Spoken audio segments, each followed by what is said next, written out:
You know you live in New England when those April showers are just as often snow as they are rain. And with climate change, it's more challenging than ever to predict how storms and other weather events will affect us at the ground level. So a local startup wants to change that by capturing weather data in real time, literally in your backyard. Christina Quinn has more. Here in New England, it's fair to say that we've had our fair share of, let's call it, exceptional weather in recent years. And thanks to data gathered by satellites and Doppler radars, we have a pretty good hold on when a storm is going to hit. It's what happens afterward that is unclear. But these silvery orbs could change that. Understory is a weather tracking company based out of Greentown Labs in Somerville that uses data collected by these orbs to analyze weather patterns. CEO Alex Kubicek says the info they collect can offer more accuracy than what satellites and radar provide. That provides a great picture of the sky, but it doesn't exactly translate to what's happening on the ground. So that's where our stations are located, at the ground, where people and businesses are. Understory has orbs on roofs across 3 different cities around the country to gather as much real-time weather data as possible. The orbs are very sensitive, and by studying atmospheric force, using sensors, and applying their top-secret microprocessing technology, these weather stations can detect any shift in weather patterns per second. You could really geek out on the level of microdata these things put out, from the size and speed of hail, and yes, even the size of a raindrop, to wind direction and speed, temperature, and humidity. When you're tracking hail with radar, it looks kind of like a big blob of stuff in the sky. And so our algorithms take that stuff and try to figure out, okay, where is that going to fall? Kubicek and his team even jury-rigged a t-shirt cannon so they could mimic hail hurtling towards a roof at terminal velocity. Combine all that with technology that can capture thousands of data points per second, and you've got more weather data than you could possibly imagine. But it's exactly the kind of data that has prompted insurance companies to team up with Understory, as has the city of Somerville.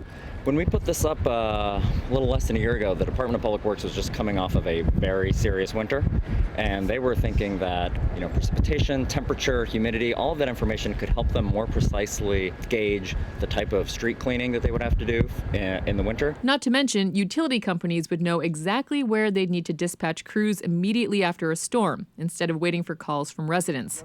Sellers Garcia also says weaving this kind of mundane weather data into how cities and towns operate is a small but meaningful step toward tackling the effects of climate change. Having a greater sensitivity to the changes in weather on a daily basis and how unpredictable it's starting to become, and matching that with our service delivery is really something that is pretty innovative. Well, we have perfect conditions today. We do. For testing out just how windy it is, right? That's right. We'll go back and see what the wind speed was at exactly this minute.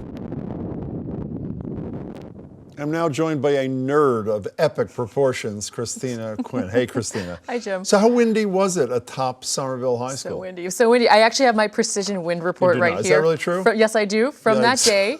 So the maximum wind gust was 42 miles per hour. Really? And I was there at that peak time. So Wow, it was, yeah. what a graphic. I know. I also have a wind event report. I have all of the maximum wind going back to October, if you want to look at that. Did I ask you that? I can't remember. I guess you I didn't didn't think so. know. No. I Okay, see. but thank you very much for that. I have a couple of financial questions. Is the appeal, part of the appeal of this thing, I assume the cost of this equipment is far less than traditional weather forecasting. Is that right, or Yes. is it not right? So a government weather station typically costs about $200,000 to $300,000. This is at a fraction of that. So you could probably get like 30 to 50 of these orbs across the whole city for that same How many of cost. those again?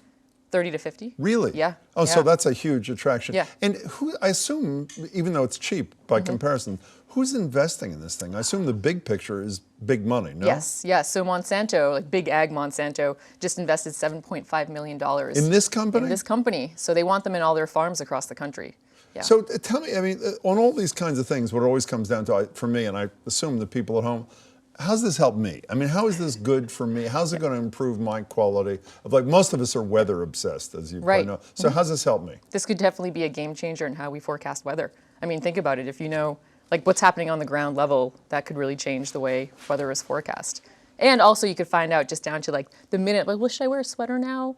or should I? Maybe I'll wear it in. So can you go like on a website and literally Yes. find minute-by-minute data for the wind Yeah. and all in your Well, for community? the city of Somerville, yeah. That's what I but mean, they're- that's where they are. Yeah, so you can actually go on their website right now and find out exactly what the wind speed and direction is per minute in the city of Somerville. Very exciting. Christina, thanks. Nice to Thanks, see Jim. you. Christina Quinn.